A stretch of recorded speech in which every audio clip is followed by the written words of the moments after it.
चमन के तख्त पर शाह कुल का तजम्मुल था। हजारों बुलबुलों की फौज थी, शोर था और गुल था। खिजा के दिन जो जा देखा, न था जज खार गुलशन में। दिखाता बागबां रो रो, यहां गुंजा यहां गुल था। আমি মুর্শিদাবাদের রূহ। আমার মাটিতে ঘটে যাওয়া বহু ঘটনার চশমদিদ গওয়া।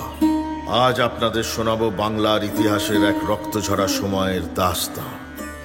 শোনাবো সুবে বাংলার স্বর্ণযুগের কথা।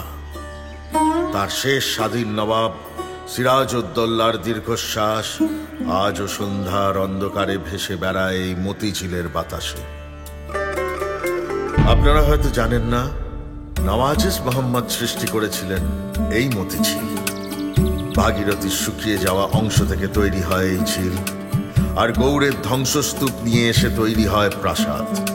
এক অপূর্ব স্থাপত্য কীর্তি, যা সারা দিন ভরে থাকতো পাখির গান, সারেঙ্গির মূর্ছনা আর নুপুরের ঝংকার। যেখানে থাকতেন নওয়াজিস আর তার বেগম ঘসেটি। বেগম, এই দেশের বহু জায়গায় আমি ঘুরেছি, কিন্তু মতিঝিলের মতো শান্তি কোথাও পাই না। এ তো আপনারই কীর্তি। একদিন যখন আমরা থাকবো না, তখনও এই মতিঝিল রয়ে যাবে। আর রয়ে যাবে আমাদের নাম। সিরাজ ছিলেন তার পিতামহ আলীবর্দী খানের সবচেয়ে প্রিয়। পাটনার দুর্গের দরবারে আলীবর্দী ঘোষণা করেছিলেন, সিরাজ বয়সে নবীন, কিন্তু আল্লাহর মেহেরবানিতে ওর হিম্মত আর তাকত কাবিলে তারিফ।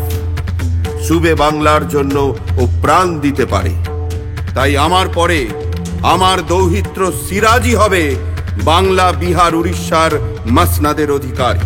জয় সিরাজউদ্দৌলা জয়, জয় সিরাজউদ্দৌলা জয়। হোসেন কুলি খাঁ ছিল আমার স্বামীর প্রিয় পাত্র। তাকে হত্যা করে সিরাজ যে অন্যায় করেছিল, তার বহুগুণ অন্যায় সে আজ মসনদে বসে করছে। তাই আমি এর প্রতিকার চাই। মীর জাফর সাহেব।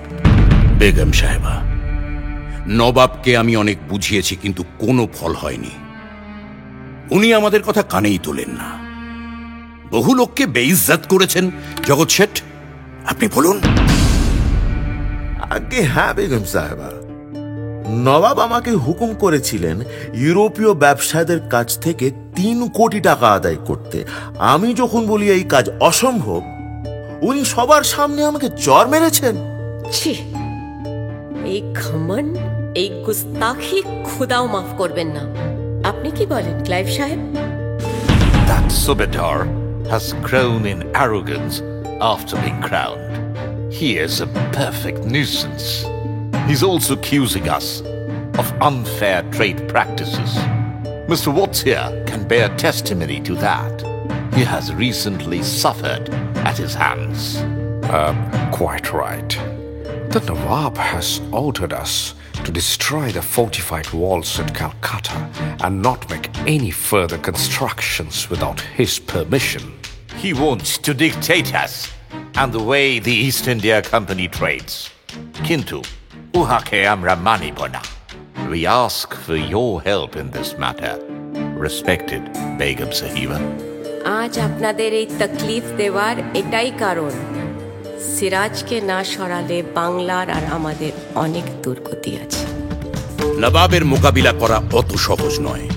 যদি একবার উনি খবর পান, কারো গারদান থাকবে না। ক্লাইভ সাহেব, উনি ইংরেজদের 2 চোখে দেখতে পারেন না। হুঁশিয়ার থাকবেন, এখানে অনেকেই ওর নামক খায়। Well, very soon. Uhader amra namak haram bana hai tipo.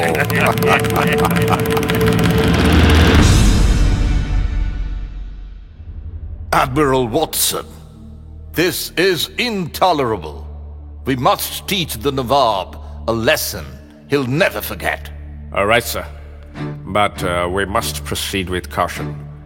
I've heard that he has even killed Shaukat Jung of Punia in battle.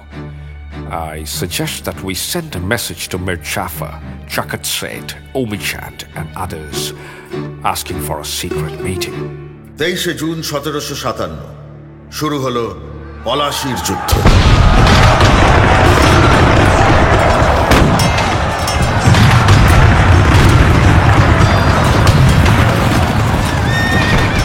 একা মীরমদন আক্রমণ করলেন ইংরেজ সেনাকে। তার প্রবল পরাক্রমের কাছে পিছু হটতে শুরু করলেন ক্লাইভ।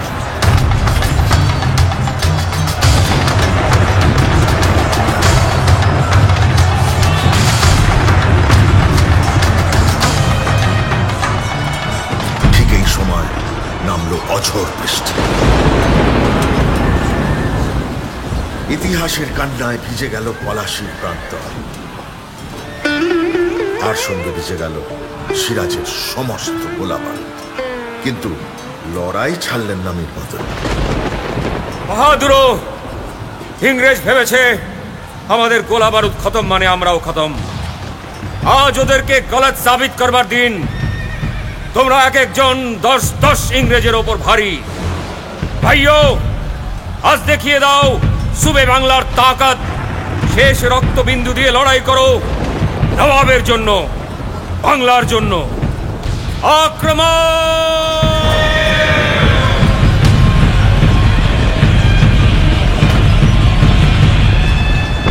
পিছু হটতে থাকা ইংরেজ সেনার অতর্কিত গুলিতে শহীদ হলেন মীরমদন। সিরাজের কাছে সেই খবর নিয়ে এলো মির জাফর। হুজুর, বীর মীরমদন আমাদের ছেড়ে বেহেশতে গেছে।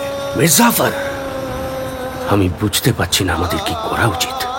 হুজুর, আমার মনে হয় সৈন্যরা ক্লান্ত। আপনি যদি যুদ্ধবিরতি ঘোষণা করান, তাহলে আমরা কাল সকালে তাজা হয়ে ওই ইংরেজগুলোর উপর ঝাঁপিয়ে পড়তে পারি। তবে তাই হোক, আমার বাংলাকে যে কোনো মূল্যে স্বাধীন রাখতেই হবে। কিন্তু বিশ্বাসঘাতক মির্জাফরের এই পরামর্শের পিছনে আসল মতলব ধরতে পারেননি সিরাজ। তার রণক্লান্ত সেনা যখন একটু বিশ্রামের জন্য অস্ত্র ত্যাগ করেছে, ঠিক সেই সময় ঝড়ের মতো আক্রমণ করল ইংরেজ। হতচকিত সিরাজ 2000 অনুচর নিয়ে মুর্শিদাবাদের উদ্দেশ্যে রওনা হলেন। পলাশির প্রান্তর লাল করে অস্ত গেল বাংলার সূর্য, উড়ল ইংরেজের পতাকা। এরপরের ইতিহাস বড় করুণ। মির্জাফর হুকুম দিল সিরাজকে বন্দী রাখার, কিন্তু তার ছেলে মিরানের মতলব ছিল অন্য। সে তলব করল মোহাম্মদী বেগকে। মোহাম্মদী বেগ, আব্বা হুজুর বলেছেন সিরাজকে কয়েদ করতে, কিন্তু আমার মনে হয় তাতে খতরা বাড়বে। আমাকে কেন তলব করেছেন হুজুর? তুমি নবাবকে জানতে তো? আগে হ্যাঁ হুজুর, উনি আমাকে খুব বিশ্বাস করতেন। সেই জন্যই তোমাকে দরকার। তুমি যাবে তার কয়েদখানায়, কোনো সন্দেহ হবে না। আর তারপর মৌকা বুঝে খাতাম। কি বলছেন হুজুর? যা বলছি তাই করো। ওকে না সরালে আমরা কেউ বাঁচবো না, তুমিও না। এই নাও মোহর, যাও হত্যা করো সিরাজকে।